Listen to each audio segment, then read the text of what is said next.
If you've ever seen my Steam library or any of my videos, you'll know that I'm a connoisseur of post-apocalypse shooting games. I have almost every Fallout and Metro game, and I have almost 500 hours in Escape from Tarkov.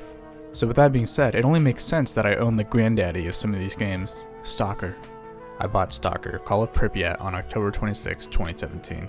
But as you can see, I tried it for a bit, got bored, and it's been collecting dust on my Steam shelf ever since. That is, until recently.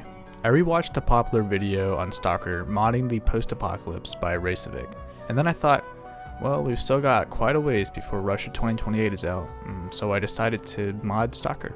Reinvigorated, I reinstalled Stalker, I learned how to mod, and I transformed Stalker Call of Pripyat into Stalker Call of Chernobyl. And this is the first time that I truly got to play Stalker. Я солдат, недоношенный ребенок войны. Я солдат, мама залечимая раны. Я солдат, солдат забытой богом страны. Я герой, скажите мне, какого романа?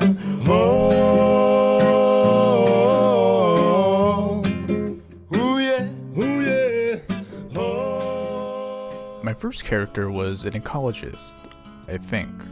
I'm not actually too sure. I don't really know the zone's factions, but from what I understand, the ecologists are the science nerds of the zone. And this is bad news because I suck at science, so I decided that I would be the meathead of the group. Every group's got one, the guy that they keep around because he shoots things good. So anyways, this balding guy comes up to me and tells me to look for some kernel for research. I checked my map and what do you know, it's not that far. I tried to enlist some help, but the first guy that I asked was just a gun repairman. The second guy was pretty thick looking, but when I asked him for help, he said something in Russian and smacked my face. I tried asking again, but he did the same thing again. It was then that I realized I don't speak Russian in a game set in Chernobyl. I turned on all subtitles in the settings and I tried again, and unfortunately I forgot that this is Stalker and that things won't be that easy. His lines were still untranslated. And at this point I decided to give up and find someone less dickheaded, and it was here where I met my new friend S.T.A.L.K.E.R. Leshka and I began heading towards the kernel. One loading screen later and the weather had turned to super rainy, so I turned on my flashlight. Then we spotted something in a tunnel, a floating ball of fire.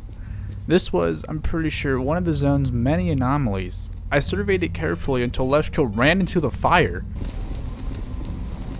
Leshka, where are you going? I tried to follow after him, but a pillar of fire scorched me. Unfortunately, there was no other way around. I was about to brave it and run through the fire, but then Leshka popped up behind me. What the fuck? Now that I know Leshka survived a straight up fire, I was ready to go through. I moved slowly. I had some idea as to which pattern the ball of fire would take, so I proceeded carefully. But just then, another pillar of fire came up and I was roasted beyond recognition. Another soul lost to the zone.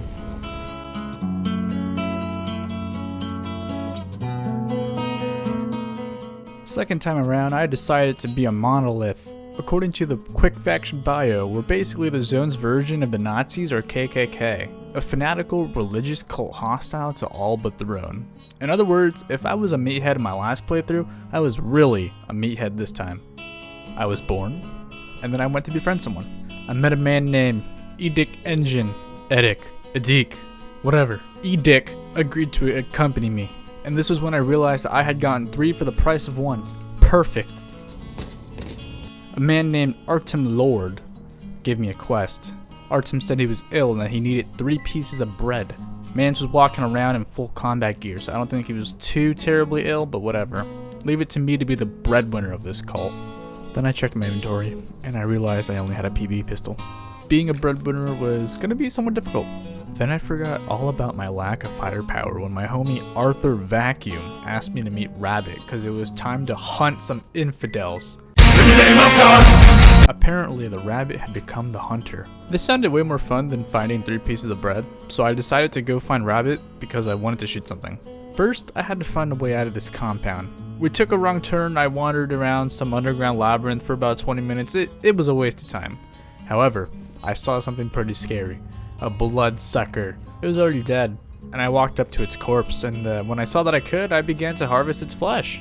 Let's be real, the dying guy from earlier would probably be better off with protein than some stupid carbs. But then the game told me the meat tastes like shit, so I sold it to some idiot that was stupid enough to buy it. We backtracked out of the lab, and I found the exit. A place called the Red Forest. It was time to look for Rabbit. But there was something off about this place. Some weird troll-looking things were roaming around. At first I tried to sneak by, but they saw us. One charged at us and I put it down with my pistol. There was another, but when I tried to shoot it, nothing happened. Why won't you die?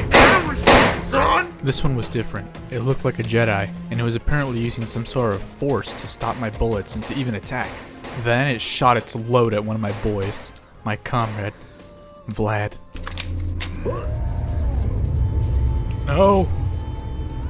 He croaked out, "Help me!" And I responded to him, "I'll help you out." And before I could do anything, Vlad died right before my eyes.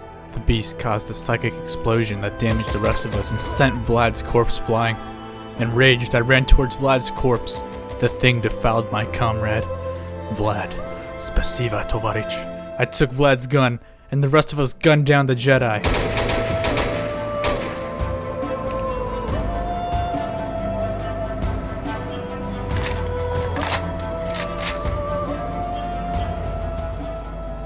Up close, the thing was even uglier than I thought.